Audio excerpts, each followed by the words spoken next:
Welcome to this week's Friday in the Field, brought to you by FNBO, the Great Big Small Bank. As we head into July, we're back in Scottsbluff with Jason Harimon. Jason, you're finishing up ditching corn and getting caught up to begin setting water. Tell us a little bit about your fields with gravity irrigation. So this year, sometimes we run into a problem where we have to cultivate first if we don't have enough loose dirt, and depending on the weather too. This year, the last couple of years, we've been able to just ditch and cultivate all at the same time. So we ditch every other row and then cultivate the centers.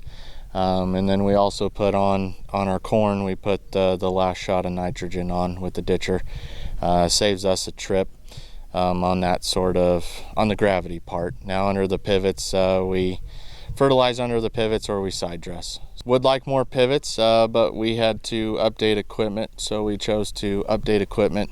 And then our next step will be hopefully get more pivots on coming here in the next year or so.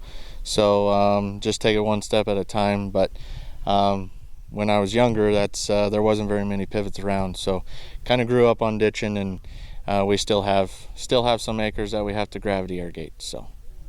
Now, the Bureau of Reclamation did put the North Platte River projects, which are the irrigation districts in Wyoming and Nebraska, under an allocation. Do you think this will affect your operation? So that can raise an issue here come the end of August. Hopefully we have enough irrigation water to at least get us to the first week of September. We're going to need it on the corn. Hopefully we catch some more rains in between now and then, and that'll help too. So that's always an issue, so we're just focusing on trying to get water going as soon as possible and get that profile soaked up on the gravity. Pivots, our pivot stuff, it is concerning there too, but we can irrigate 160 acres in 2 days, and I can control the water a lot better. Gravity irrigation, if we catch another couple showers on our longer fields here, it'll settle the ditches and we'll be able to get the rows through. So hopefully we catch a little bit more rain and get our half-mile rows through a little bit easier and soak them up. So Jason, tell us how the soybeans are coming along. On our soybeans this year, we're half pivots and then the other half is under gravity. So right now it's pressing. Trying to get water on them as soon as I get the corn ditched here in another day or two. We'll go ditch the soybeans and start irrigating those. But a soybean is kind of a lot like corn. It needs a little water early, but we need to push them once they start setting on pods and flowering. You know the old adage, corn should be knee-high by the 4th of July. Do you think the corn will be there?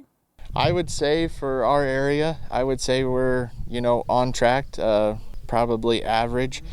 Some of the earlier stuff that was planted that we got in, that might be a little bit taller, so that might be a little bit better than average for the area. But I'd say all in all for the year, I'd say we're right on track for knee-high by the 4th.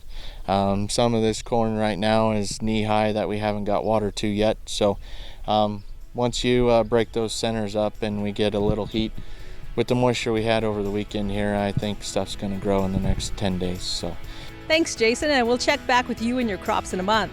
I'm Chabella Guzman, and you've been listening to Fridays in the Field, brought to you by FNBO, the Great Big Small Bank.